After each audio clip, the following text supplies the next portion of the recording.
શું બનાવ્યું મમ્મી? આ સરગવા સિંગનું શાક, મસ્ત રસાદાર, પપ્પાનું ફેવરેટ અને હેલ્ધી અને ટેસ્ટી. કેવી રીતે બનાવે? હેડ શીખવાડે તને. એનો જો સરગવો લઈ લીધો, 3 સિંગ જેવો ધોઈને તૈયાર જ છે સમારી, અને એમાં થોડુંક પાણી લીધું આપણે, અને મીઠું નાખીને જરાક જ, વધારે નહીં નાખવાનું, જરાક મીઠું નાખીને એક જ સીટી ફૂલ ગેસે મારી દેવાનું. એક જ સીટી, વધારે નહીં મારવાનું, ફૂલ ગેસે મિલ દેવાની. એક સીટી વાગા તરત ગેસ બંધ. આ બાજુ એટલા શાક બનાવવા તૈયાર કરીએ આપણે. ઓપનિંગ કરી? હા, ઓપનિંગ કરી.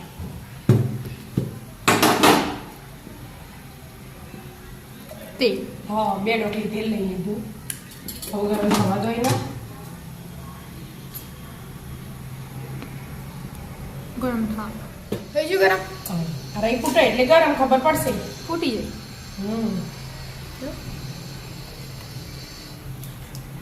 ફૂટે. આ બાજુ જીરું નથી લીધું. બહુ બધી જગ્યા જે બાજુ જે ને કોઈ બાજુ નહીં.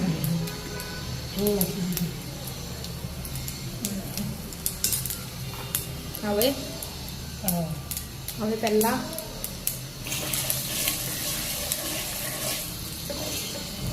પહેલા લસણ નાખી દીધું.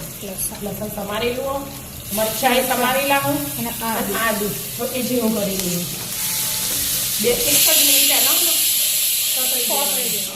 હા, આ ગેસ બંધ કરી દીધી. એક સીટી વાગી. 1 મિનિટ થઈ જઈએ આને, એટલે પહેલાં ડુંગળી નાખી દેવાની. પણ આ રસાવાળું શાક બનાવો એટલે ડુંગળી ટામેટું નાખવું હોય તો નખાય. અમુક વાર તમે ના નાખો ને તો એકદમ એ બની જાય. હા, 10-15 મિનિટમાં આર્યું શાક બની જાય. અને સરગવો શરીર માટે બહુ સારું, એકદમ હેલ્ધી. જો 1 જ ચમચી ચણાનો લોટ લીધો શેકી, હા, એમાં થોડુંક પાણી નાખીને પતલું કરી દઈએ એટલે પેલા ગોઠા પડ્યો ને એવું થાય ને. એટલે આ તૈયાર થઈ ગયું એક બાજુ. હજી આ ચડો એટલા નાના ચડવા દઈએ, પછી ટામેટું નાખીએ થોડુંક. એટલા મસાલો તૈયાર કરી દઉં. મસાલો અંદર નાખવાનો. હા, જો મરચું લઈ લીધું લાલ, અને હળદર. શાકમાં જે મસાલા હોય ને એ અમુક લઈ લેવાના ભેગા જ, અને ધાણા જીરું, અને આ રહ્યો અને કિચન કિંગ મસાલો શાકનો. એ ના હોય ગરમ મસાલો હોય તો એ લેવાય. અને શાકના બેલેન્સ કરવા થોડીક ખાંડ. વાટકી દેખાતી જ નહીં. હા, વ્હાઈટ હે ને વાટકી એટલે જો થઈ છે ને ડુંગળીની.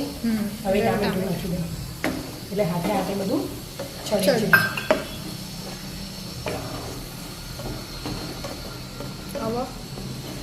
હવે આમાં પાણી રેડી દેવાનું. હવે મસાલો ભેગો કરી 5 વસ્તુ થઈ જાય, એમાં એ થોડુંક પાણી રેડી મિક્સ કરી દેવાનું. એ શાકમાં મસાલા કરવા ના પડે, આમાં જ થઈ જાય. અને મસાલો બળે એને. હા,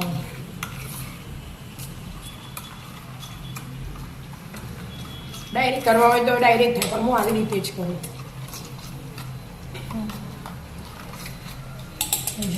હવે મસાલા એડ કરી દેવાના એટલે શાકના હાથે હાથે એ ચડી જાય. હા, ચડવા દે. હા, હવે બધું મિક્સ કરીને ચડવા દેવાનું. થોડો ટાઈમ ચડવા દો. હા, ઢોકી દેવાનું. થઈ ગયું? થઈ ગયું. તેલ છૂટી ગયું. જો 10 મેલા જો આ કલર ચેન્જ થઈ ગયો એટલે એને આમાં નાખી દેવાનું. હવે ચણાનો લોટ, હવે થોડોક જ ચણાનો લોટ હતો ને આપણે પલાળીને મેલે તો એ નાખી દેવાનો. 1 જ ચમચી હોય એટલે હવે છડવા દેવા. બધા મસાલા તો થઈ જ ગયા.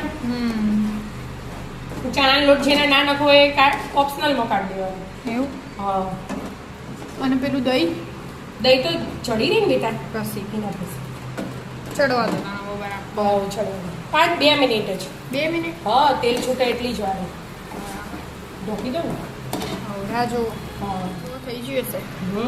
જો તેલ છૂટી ગયું. મસ્ત રસાદાર, એકદમ હેલ્ધી ટેસ્ટી સરગવાનું શાક તૈયાર. છેલ્લું હવે આ એકલું છેલ્લું દહીં નાખી દેવાનું. 1 ચમચી 2 ચમચી પણ આપણા ઘરમાં ખાટું બધા ખાતા નહીં. એટલે ખોટ નાખેલી પેલું બેલેન્સ કરવા માટે તો એટલે વાંધો નહીં. નડારાણ બની ગયું. હવે ધાણા એ બધું ભેગું હલાવી દો. મસ્ત શાક તૈયાર થઈ ગયું. સરગવાનું શાક, સરગવાની સિંગનું શાક.